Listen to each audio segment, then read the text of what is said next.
Are you struggling with your mental chatter? Are you one of those people that when you have a problem, your mind just keeps trying to fix the problem and it just doesn't stop? And days go by and you just keep thinking about the same thing, just ruminating about it again and again and again.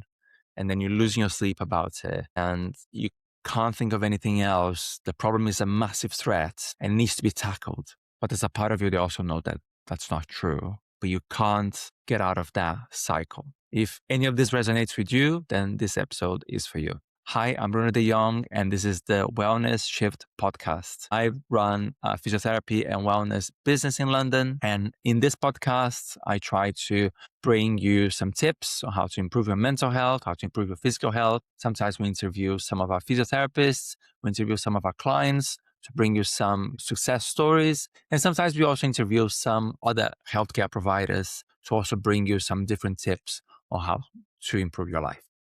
This episode is sponsored by Mousetrapper, one of the lead ergonomic mouse companies in Europe. Most of us spend hours at a computer, often in static positions our bodies aren't built for. That's why so many people feel pain in the neck, shoulders, and arms, often caused by one simple thing: reaching out to the side for a traditional mouse. Mousetrapper solves this by placing the mouse centrally in front of the keyboard. This keeps your arms close, your shoulders aligned, and your posture neutral, reducing the muscle strain that leads to repetitive injuries. Instead of moving a mouse across the desk, you control everything with the mesh-like control pad or smooth carbon fiber roller bar. Both allow precise, low-effort movement using small, relaxed motions, which is exactly what good ergonomics encourages. They design and manufacture Mousetrapper in Sweden with a focus on long product life and sustainability. Durable products mean less waste and fewer replacements over time. If you never tried a sensor mouse before, the difference is immediate. That's why they offer a free 14-day trial so you can feel the improvement for yourself. Fight the pain, support healthy posture, experience Mousetrapper. So imagine this is 3 a.m. and you woke up again, worrying about your work, worrying about something that happened at home, or something that's money problems, money worries, something that happened with your children at school, whatever it is, you're worrying.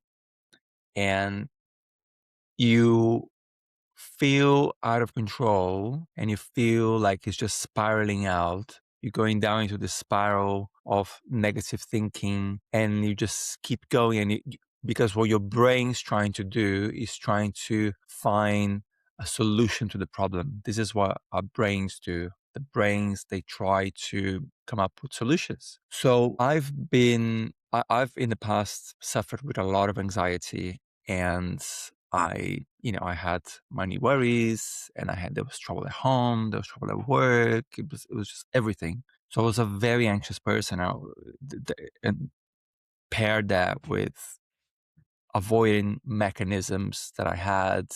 I always play lots of video gaming, and anyway, I used to just avoid problems a lot, and that just fed this circle of anxiety, and I was just stuck.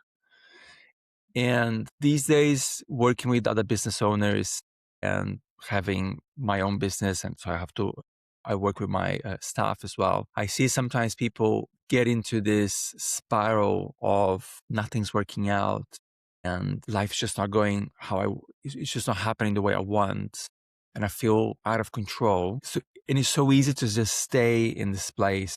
So your ego wants you to stay worried and it's only trying to help you, but in trying to help you, he ends up keeping you in the same place. So I've done lots of work over the years. These days, I've got 4 coaches and therapists that I see every month, or one I might see the other month, but I have at least 3 sessions every month. And I have lots of rituals that I do in the morning or in the evening. I might skip one here, but then if I skip a morning one, I do in the evening, and sometimes I do both. But I always try to do something every day.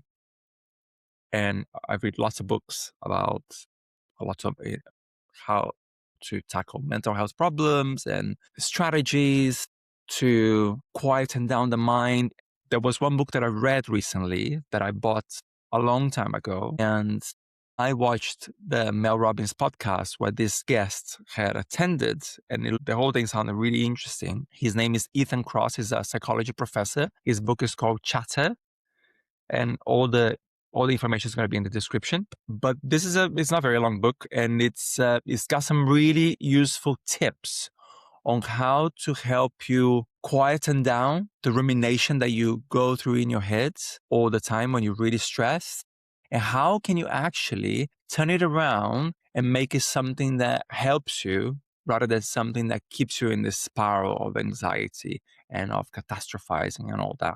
So this book has 20 years of research, and so they really understand what they're talking about. This fella, Ethan Kross, he really understands what he's talking about when it comes to the mental dialogue that is in our head and what does that do to us. So there's lots of tips in this book on how you can tackle this inner voice and also how you can help people who are struggling with this. But I've decided to narrow down to my top 4 tips on how you can harness this internal dialogue and turn it around and get out of this spiral. So I'm going to share with you my top 4 tips on how to help yourself, not help others. And also in the book, it talks about how to receive this from others. So we're not going to talk about that. We're only going to talk about how do you do it with yourself. So my number 1 strategy that I got out of this book on how to stop the mental chatter is to use distance self-talk. So what you want to do is when you find that you are just spiraling out and the thoughts keep coming and can't seem to break that cycle. And one of my coaches already told me this, but one of the ways is to say, Bruno, that is not helpful.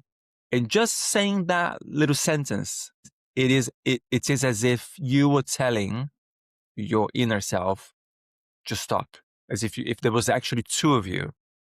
And you're distancing yourself from your ego, your mental chatter, because your ego is just going here, oh my God, what if this happened? And what if this happened? And what if this happened? Then I have to say this, I have to say that. And then you just go here, just stop.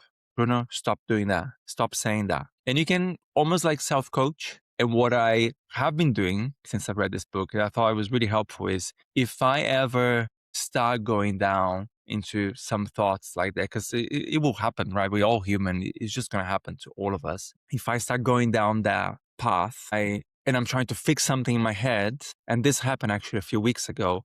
I think it was a Saturday, and there was a problem that I needed to fix, but I could only fix it on Monday. So I was thinking on Saturday already, all the things I was going to do, all the people I was going to talk to, and everything I was going to say to them to fix the problem. So once I caught myself doing that after a couple of hours, then I just said to myself, okay, Bruno, stop doing this now. This is not helpful. And what you say you're going to do is this and this and this. And you're going to talk to this person and you're going to say this. And that's the end of it. And now you're going to go and enjoy your weekend.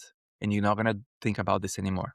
And I just told myself that. And that sort of distance talk really helped to ground me and to make myself just detach from this and just go, oh, okay, I've got a plan already. So I can just let that go now. And I'll think about it when Monday comes. And of course, the thoughts came back on a Sunday. So I had to do that again. But this is just practice. And the more you practice this, the better you're going to get at it. And it might get to a point where you're going to be able to just let go of things before you get into the spiral. It's all about training your brain to identify the problem. This is what I'm going to do.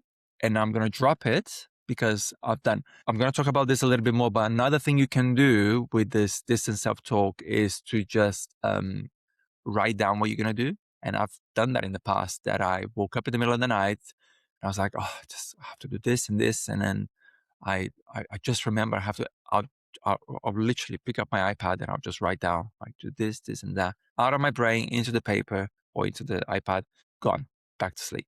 So doing this sort of distance self-talk really, I found is really helpful. The second thing you can do that I also found really helpful, and that was actually, it's so simple, but for my brain, it was quite groundbreaking. Because whenever you have these problems sometimes that put you in this fight or flight mode, usually is because your brain is perceiving them as a threat, and almost like it's such a high level threat that is threatening my existence and is threatening my personal life or my relationship or my business. And if I don't fix this now, it's all going to fall apart, and I'm not going to have the life that I have today. I'm not going to have it tomorrow. So your brain just goes into this fight or flight, into this threat, existential problem mode. So a really good way that the book talks about is to reframe threats or any situation that you have, reframe that as a challenge. The problem that I have right now is just a challenge, similar to challenges that I've had before. So reframing this situation as a challenge rather than a threat, I found really helpful. And to just keep me grounded and keep my brain sane, where I'm just thinking, this is just another challenge. And life is full of challenges. They're not going to stop. They're going to keep coming. So you might as well keep thinking of it. It's just another hurdle I have to go through. And if the challenges are not there, you're not really achieving anything anyway. The third thing that I thought was really helpful from this book was to engage in mental travel. And what I mean by that is thinking, for instance, about this current problem that you've got. So how would you feel, how potentially will you be feeling about this problem tomorrow? Maybe not very different. But then think again, what about next month? Are things going to change next month that potentially you're not going to be catastrophizing it as much because different months and things have happened by then? Or even a year from now, how do you think you're going to feel a year from now? Or even 5 years from now? You're going to look back and how you might feel about the situation that happened today. And I think that's, again, is really powerful, and it's something that I think I probably have been doing even before I read this book, because again, it creates that distance. It creates that sense of this is going to pass. Everything in life passes. All the challenges, all the good things, all the bad things, everything passes, and then a new stage in your life starts. So it's really helpful to sometimes get out of this present moment, even though, it's great to be present and to just, don't live in the future. But when you're really struggling with your mental health, and you are spiraling out of control and you can't sleep and you're worried and it's just constant, just thinking, how am I going to feel about this in a year's time? And creating that level of distance is really helpful. The final thing that I thought was really interesting, and it's something that I've already been doing for a long time, but it's great to get reinforcement there. But it's great to know that there's 20 years of research gone into this book that confirm that what I've been doing is actually a great thing to do, which is just to write down. There's a little twist on this one. I journal anyway, and I write gratitude lists and all that. It's great. But what the book talks more about is writing expressively. So if you have a deep worry that is just keeping you awake and is keeping you in the spiral, write it down very expressively without worrying about grammar mistakes or trying to correct anything, but just write for 15 to 20 minutes, whatever comes to your mind, and just pour it out on paper or get your tablets or whatever you use, but just write it down, and do that for 1 to 3 days and 15 to 20 minutes whenever you do it. And this again provides that distance, because you can go back and read it, even like 2 days from the day that you're ready, go back and you read it, and you might think, wow, actually I feel better than I felt before. I was really struggling 2 days ago, and now I feel different. And it also might help you to just find solutions when you just put things on paper. That happens to me a lot. I'm writing down a problem. It's like, and this happened, and this happened. Sometimes sometimes I get a light bulb moment where I realize where maybe I've gone wrong, or where I might have said the wrong thing, or where the issue might be. Because a lot of the time the thing is never the thing. Is always, sometimes you have to go a little bit deeper to figure out what the thing is. So writing it down for 15, 20 minutes for 3 days, that really helps to quieten down the mental chatter and to create that distance. So those were my 4 top tips on how to stop the mental chatter ground yourself and help you move on from a mindset of despair and constant worry and I'm not sleeping properly to distancing yourself and just seeing things as a challenge, something that's going to pass. And a year from now, you're going to look back and you think, wow, I've really struggled with that, but I'm on the other side now and it feels great to be on the other side. I hope this was useful somehow. If you did, please hit the like button and subscribe to our channel for more videos like this. And also drop me a comment. Let me know which of these tips you think you might incorporate in your daily life and what are you really struggling with right now. I'd love to hear from you. All right. I will see you all next time. Take care. Bye.